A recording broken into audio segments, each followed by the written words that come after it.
It was 1972, and Hollywood was a battlefield of fear, control, and chaos behind the cameras.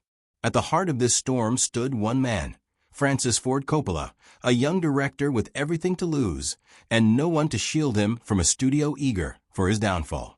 What the world would later hail as a masterpiece, The Godfather, was born not from glamour, but from conflict, despair, and a stroke of luck that nearly ran dry. Every iconic scene, every whisper, betrayal, and drop of blood hit a real war fought behind the lens. Before the spotlights, before the cameras, before the casting battles that would define a generation of cinema, there was one man, Mario Puzo, a writer teetering on the edge of ruin. This is the story of how a desperate novelist and a defiant filmmaker turned a tale of crime into an immortal epic, told in vivid detail like a fairy tale for all ages, stretching beyond the drama, passion, and secrets behind The Godfather. In the late 1960s, Mario Puzo's life was unraveling. Picture a man in his late 40s, a father of 5, hunched over a battered typewriter in a cramped New York apartment, surrounded by unpaid bills and the weight of his failures. His career hung by a thread. A compulsive gambler, Puzo was drowning in debt. His dreams of literary success mocked by years of rejection from New York publishers. He had written a few novels, The Dark Arena and The Fortunate Pilgrim, which earned critical praise but sold only a few thousand copies. Kind words didn't pay the rent, and Puzo was broke, angry, and running out of time. In this dark moment, Puzo began sketching a story that would become The Godfather. He wasn't aiming to create art. He was fighting to survive. His inspiration came from years of reading crime stories in tabloid newspapers and observing the quiet, dignified Italian men in his Hell's Kitchen neighborhood. He understood how their world was governed by honor, power, and fear. These weren't just gangsters to him. They were husbands, fathers, and sons, bound by family, tradition, and pain. So he decided to write about it, not as a journalist, but as a storyteller who wanted to humanize the criminal underworld, showing that behind every act of violence lay a deeper story of loyalty and loss. In 1968, with his manuscript still unfinished, Puzo made a desperate move. He walked into Paramount Pictures and sold the film rights to his incomplete novel for a mere $12,500. It was an act of faith, or perhaps surrender. He needed money immediately, and the studio expected little more than a cheap crime story to turn a quick profit. But Puzo kept writing, pouring his frustrations, his Italian heritage, and his fascination with power into every page. When The Godfather was published in 1969, it was a sensation. Readers devoured it, and the novel stayed on the New York Times bestseller list for 67 weeks, a staggering record. It became one of America's most talked-about books, surpassing even Puzo's wildest hopes. The broke gambler who once pawned his typewriter to buy groceries became the voice of the Italian-American experience. Paramount, suddenly realizing the treasure they held, scrambled to turn the novel into a film. Yet, despite their enthusiasm, the studio had no idea how to capture the novel's raw emotion and moral complexity. They saw it as a crime story, but Puzo knew it was more, a tragedy of ambition, the corruption of power, and the loss of innocence. Determined to protect his vision, he joined the screenwriting team, collaborating with a young director who would become the film's unlikely champion, Francis Ford Coppola. Puzo took a bold risk that few writers would dare. He wrote a personal letter to Marlon Brando, begging him to play Don Vito Corleone. "I believe you are the only actor who can bring this role to life," he confessed. This simple letter, sent by a man once dismissed as a failed novelist, changed the course of cinema history. It sparked a collaboration that transformed The Godfather from a popular book into one of the most powerful films ever made, a masterpiece born not from success, but from desperation. Francis Ford Coppola was not Paramount's first choice to direct The Godfather.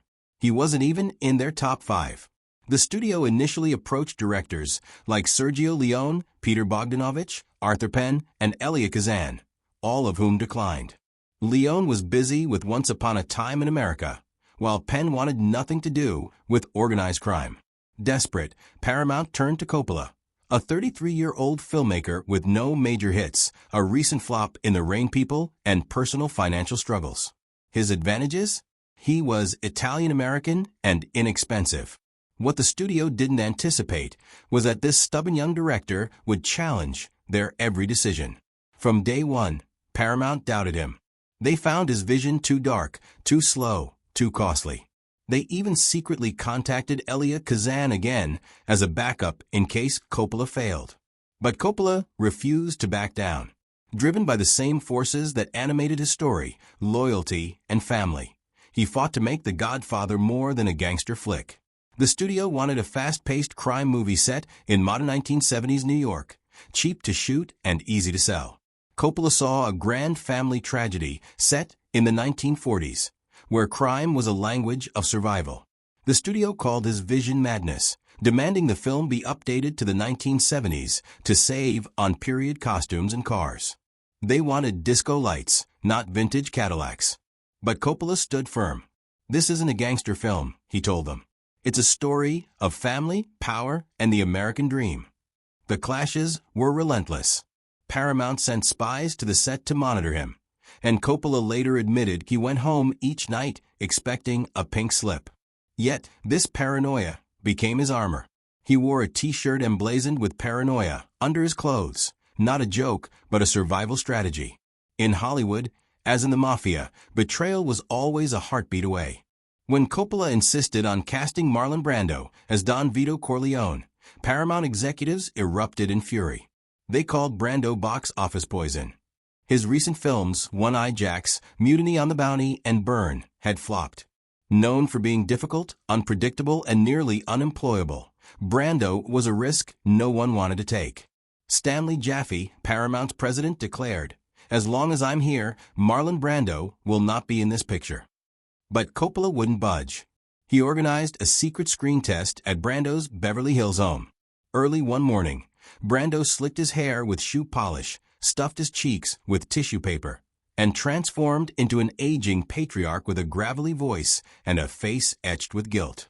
When Coppola showed the footage to Paramount, the executives didn't recognize him.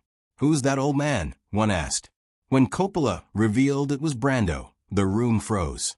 They had just witnessed the birth of Don Corleone. The studio relented, but imposed humiliating conditions. Brando would receive no upfront salary, post a $1 million bond, and submit to a mandatory screen test. The gamble paid off. A year later, Brando won the Oscar for Best Actor, and famously refused to accept it. For decades, fans believe Brando used cotton balls in his cheeks to create Don Corleone's bulldog-like face. The truth is more precise. During his home audition, he used tissue paper, not cotton. For the actual filming, professional makeup artists crafted a custom dental prosthesis to replicate the sunken look while allowing clear speech. This subtle detail became one of cinema's most recognizable faces. Ironically, Brando's method was so convincing that the cotton ball myth persisted for half a century, a testament to his instinctive, rebellious creativity that shaped the film's visual identity. In the film's opening scene, Don Corleone sits behind his desk on his daughter's wedding day, stroking a cat while deciding a man's fate. That cat wasn't in the script. It was a stray wandering the Paramount lot. Moments before shooting, Brando picked it up, placed it on his lap, and began petting it while delivering his lines. The cat purred so loudly it nearly ruined the sound recording. Yet Coppola saw something powerful in the moment, the contrast between tenderness and menace, a man who could caress a defenseless animal while ordering a death. This accident became one of cinema's most iconic images, defining the film's emotional signature. The most shocking moment in The Godfather, the severed horse head in a Hollywood producer's bed, was no prop. Coppola used a fake head during rehearsals, but on the day of shooting, he secretly replaced it with a real one sourced from a New Jersey dog food factory. Actor John Marley, playing Jack Woltz, had no idea. When he lifted the sheets and touched the cold, wet head, his scream was not acting. It was pure panic. He vomited after the take. Coppola captured the scene in one shot, creating one of cinema's most unforgettable moments. The decision was brutal, but reflected Coppola's obsession with authenticity. He wanted the audience to feel the character's shock and horror, and the scene became a trauma immortalized on film. Before filming even began, The Godfather angered real mobsters. Joseph Joe Colombo, head of the Colombo crime family and founder of the Italian-American Civil Rights League, protested the film's portrayal of Italians as criminals.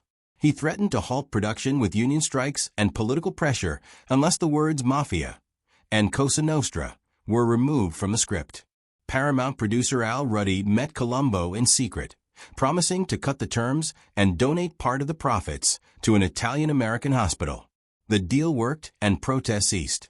But when Colombo was shot at a rally in 1971, the line between fiction and reality blurred.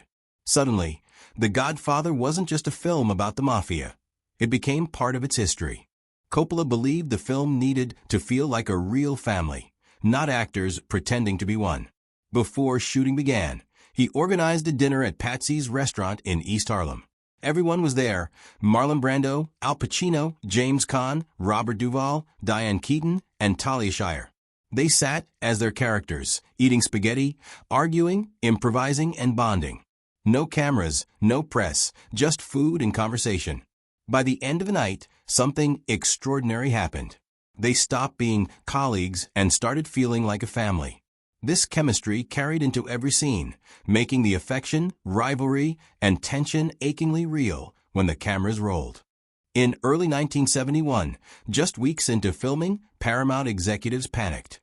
Al Pacino, then a near-unknown actor, wasn't convincing them. They found him too quiet, too understated, too insignificant. They even began drafting contracts to replace him with Robert Redford.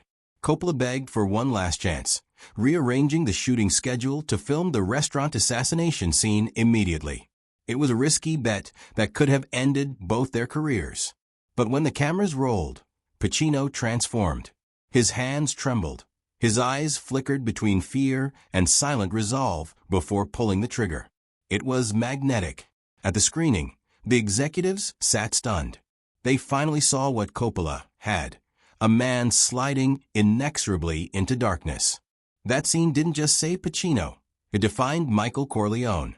Sonny Corleone's death remains one of cinema's most brutal moments. For James Caan, it was also one of the most painful. The scene took 3 days to shoot. To simulate bullet impacts, over 80 small explosive charges were strapped to his body, hidden under layers of clothing. When they detonated, they left him bruised and cracked 2 of his ribs. Caan later said he could barely breathe, but refused to stop filming. "I wanted it to be real," he recalled. Coppola used 12 cameras to capture the attack from every angle. By the end, Caan's exhaustion and pain were real, making Sonny's death a symbol of betrayed loyalty and rage meeting its inevitable end. Lenny Montana, who played Luca Brasi, was no trained actor. A former professional wrestler, and more shockingly, a real enforcer for the Colombo crime family, Montana was intimidated to act opposite Brando. In their first scene, he forgot his lines, trembling with nerves. But Coppola saw genius in his awkwardness. It suited Luca Brasi perfectly. Instead of reshooting, he added a scene where Luca rehearses his speech before meeting Don Corleone. This choice turned a mistake into a cult moment. Montana's unease became the hallmark of his character, a ruthless killer terrified of his own boss. Cinematographer Gordon Willis, nicknamed the Prince of Darkness, earned his title not as a compliment. Studio executives complained his shots were too dark, obscuring the actors' faces. But Willis wasn't hiding them. He was revealing their world. Shadows became a metaphor for secrecy, corruption, and moral decay. The opening wedding scene bathed in light, and laughter contrasted with the darkness of Don Corleone's office, where light seemed swallowed by shadow. This wasn't just a visual choice, but a philosophy. The deeper you entered the Corleone world, the darker it became. Willis's technique defined a generation of filmmakers and made him a legend. The Corleone mansion wasn't a studio set, but a real house on Staten Island, New York, large enough to host the 750 extras in the wedding scene. The owning family rented it for weeks, and decades later, in 2014, it sold for nearly $3 million. During filming, local police had to hold back crowds of fans and photographers eager to glimpse Brando's aged face. The production grew so intense that the NYPD physically pushed back paparazzi during the Little Italy assassination scene.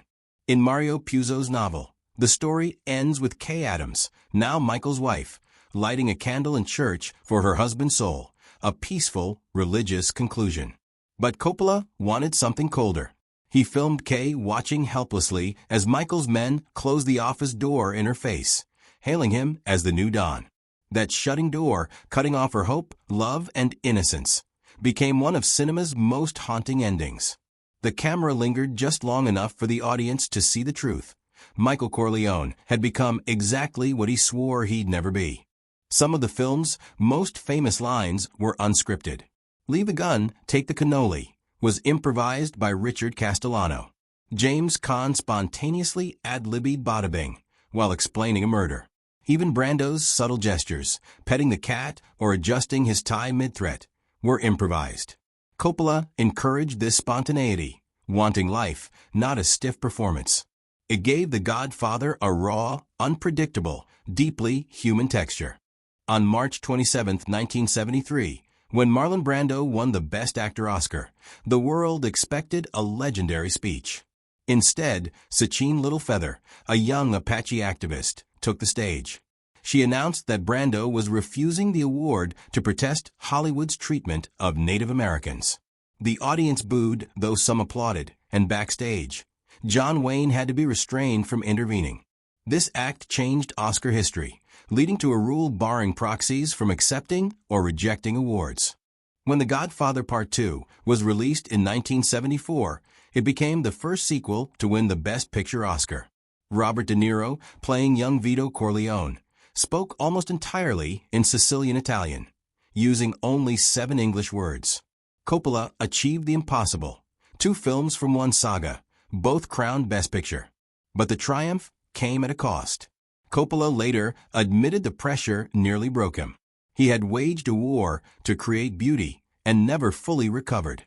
Several deleted scenes never made the final cut, including Michael Corleone's revenge on his bodyguard Fabrizio, who planted the bomb that killed his wife Apollonia. In the lost sequence, Michael tracks him to a pizzeria. The footage was shot but cut for pacing. Other scenes, Vito's youth, Tom Hagen's advice, family rituals, were also sacrificed to trim the film from 4 hours to just under 3. Coppola called this process creative murder. Behind the genius and glory was Coppola himself, isolated and exhausted. Every day, he faced studio spies, mafia threats, and the constant fear of failure. He fought to protect his actors, his vision, and his dignity, wearing his paranoia t-shirt as armor, a daily reminder that in Hollywood's business, every smile hid a knife.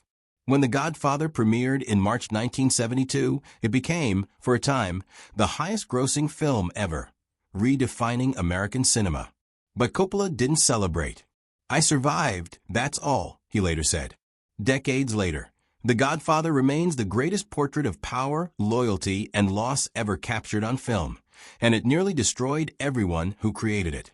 Which of these hidden truths surprised you most? Did you know the real story of the horse head? Let us know in the comments.